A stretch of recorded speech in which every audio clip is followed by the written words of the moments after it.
আমরা মটন কিভাবে বানাই। মটনটা আমি আগের দিন কিনে এনেছিলাম,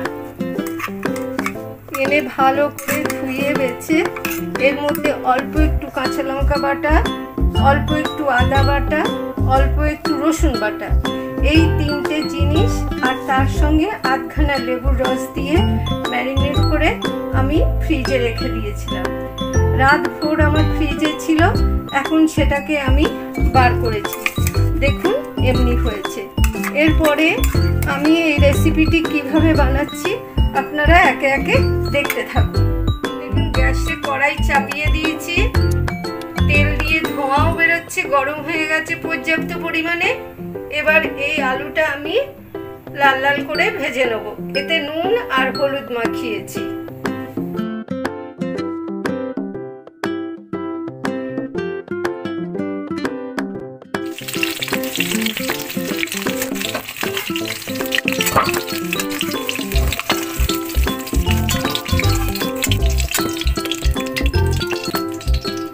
আলুটা ভাজা হয়ে গেছে, তুলে নিলাম।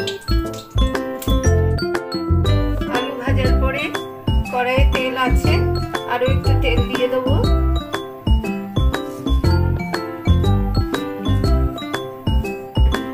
এবার তেলের উপরে দিয়ে দেবো অল্প একটু চিনি, দিয়ে দিচ্ছি দুটো শুকনো লঙ্কা, কয়েকটা এলাচ, দারচিনি, লবঙ্গ আর জিরে।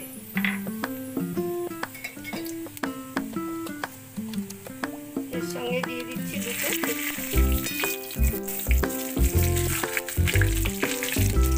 ফোড়নগুলো হয়ে গেছে। এবার এর মধ্যে দিয়ে দেবো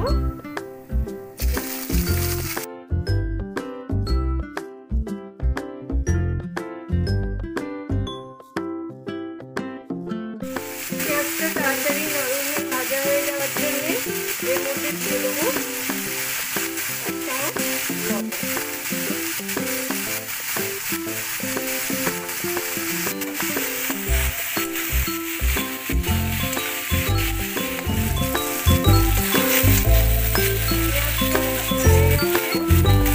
এবার এর মধ্যে দিয়ে দেবো একটা টমেটো।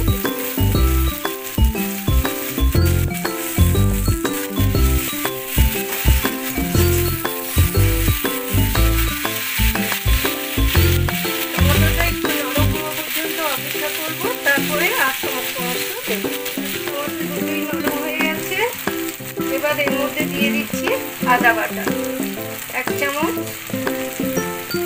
আর হাফ চামচ, দিয়ে দিচ্ছি রসুন বাটা এক চামচ আর হাফ চামচ, দিয়ে দিচ্ছি কাঁচা লঙ্কা বাটা এক চামচ হাফ চামচ, মানে সবকে তিনটে জিনিসই 1.5 চামচ করে দিলাম।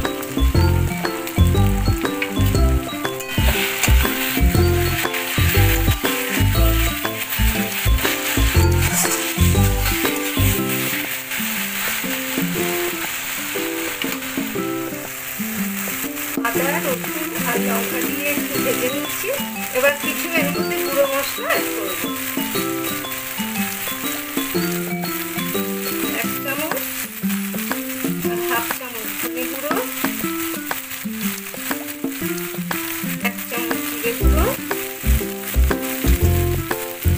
এক চামচ হলুদ গুঁড়ো। গুঁড়ো মশলাগুলো দেওয়ার পরে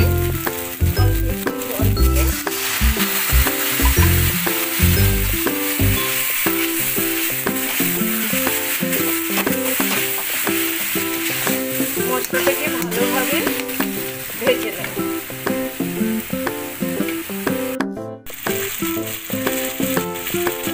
আমরা তো কাঁচা লঙ্কা দিয়ে রান্না করে খাই, কাঁচা লঙ্কাটা ভালো রঙ হয় না, চিনিও অল্প, তার জন্য রঙ হওয়ার জন্য এক চামচ কাশ্মীরি লঙ্কা দিই।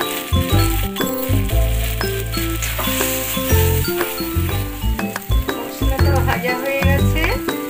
এবার ম্যারিনেট করা মটনটা এর মধ্যে দিয়ে আবারও কষে নেব। বন্ধুরা দেখুন এর মধ্যে 1 কিলো 250 মটন আছে।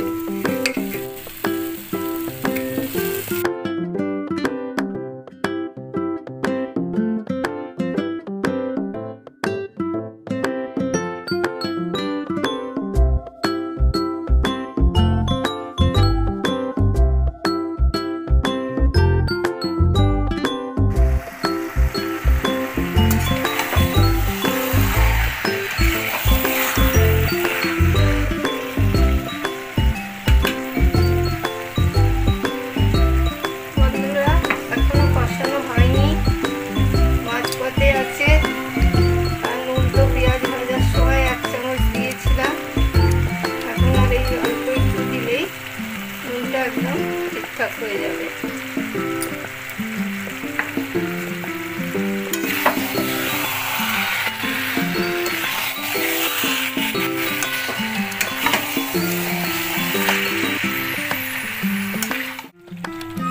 মাংসটা ঠিকঠাক করে কষানো হয়ে গেছে।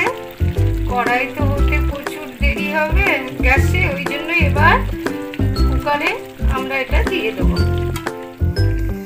কুকারে মাংসটা ট্রান্সফার করে দিয়েছি।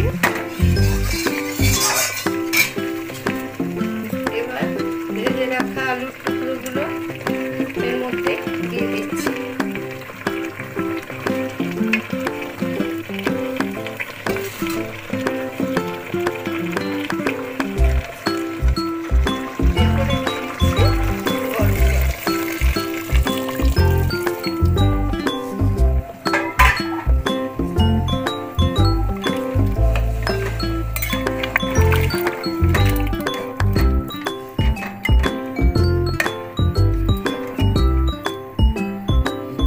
ফ্রাইড রাইস বা পোলাওয়ের সঙ্গে চিকেন বা মটন একটু চাপ চাপ করলেই ভালো লাগে খেতে, ওই জন্যে একটু কম জল দিলাম। এবার ঢাকাটা দিয়ে দেবো। যখন দুটো সিটি পড়বে ঢাকাটা খুলে আলুটা বের করে নেব।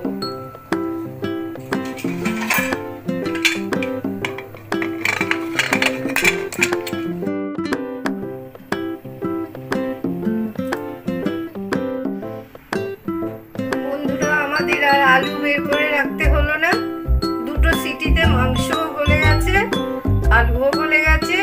কালকে রাতে ম্যারিনেশন করে রেখে দিয়েছিলাম, যার জন্যে মাংসটা নরম হয়ে গেছিল, ওই জন্যই হয়তো হয়ে গেছে।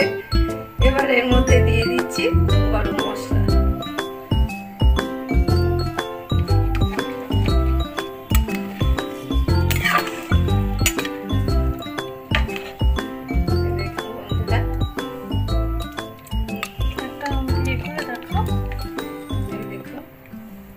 মাংস হাড়ের গা থেকে ছাড়িয়ে যাচ্ছে, তার মানে এটা একদম পারফেক্ট হয়ে গেছে।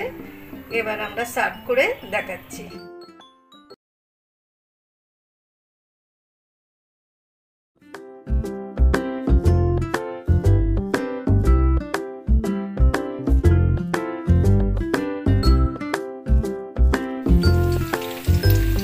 বন্ধুরা, মটন করছি আর তার সঙ্গে পোলাও আর ফ্রাইড রাইস থাকবে না, এ কখনো হতেই পারে না। ওই জন্য আমি আজকে ফ্রাইড রাইস বানাবো। দেখুন আমি কেমন করে বানাচ্ছি। একটা হাঁড়িতে পর্যাপ্ত পরিমাণে জল বসিয়ে দিয়েছি, এর মধ্যে দিয়ে দিচ্ছি 1 চামচ মতো সাদা তেল,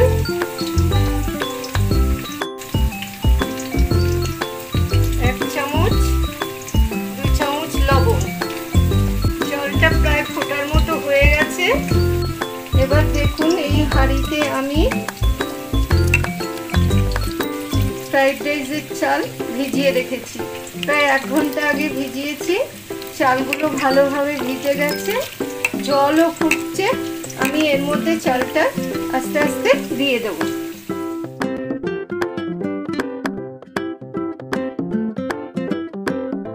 এর মধ্যে চালটা দিয়ে দিয়েছি, এবার ভালো করে নাড়িয়ে নেবো।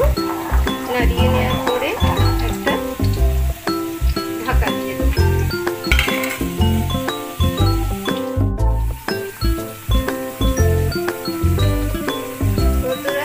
ভাত আমাদের হয়ে গেছে ফ্রাইড রাইসের জন্য। এই 90% মতো করতে হবে বন্ধুরা, তার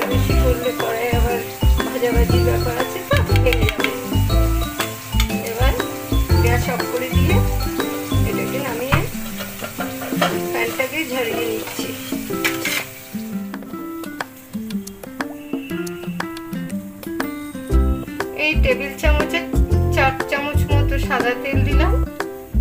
এবার এতে দিয়ে দেবো 2 চামচ মতো ঘি কুচনো।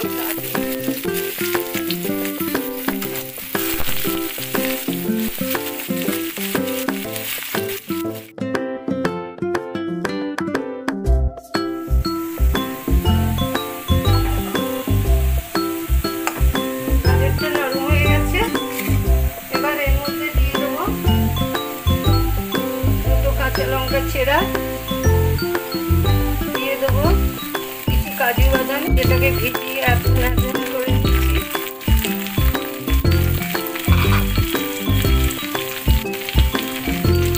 দিয়ে দেবো কিছু কিশমিশ,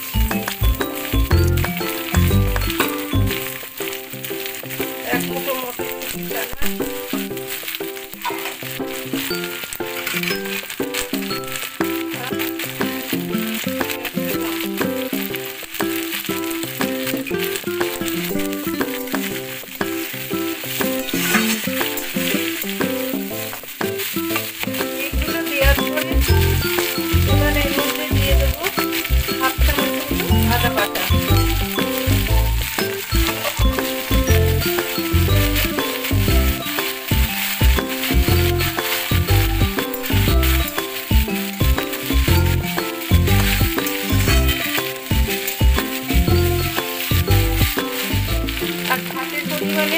লবণ দিয়ে দেবো।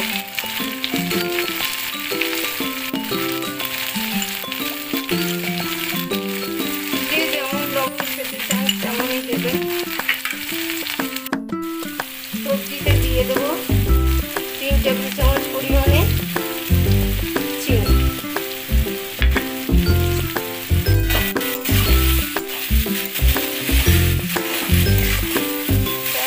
একেবারে নুনটা ভালো লাগে না, আমরা তো পছন্দ করি না, আমরা হালকা একটু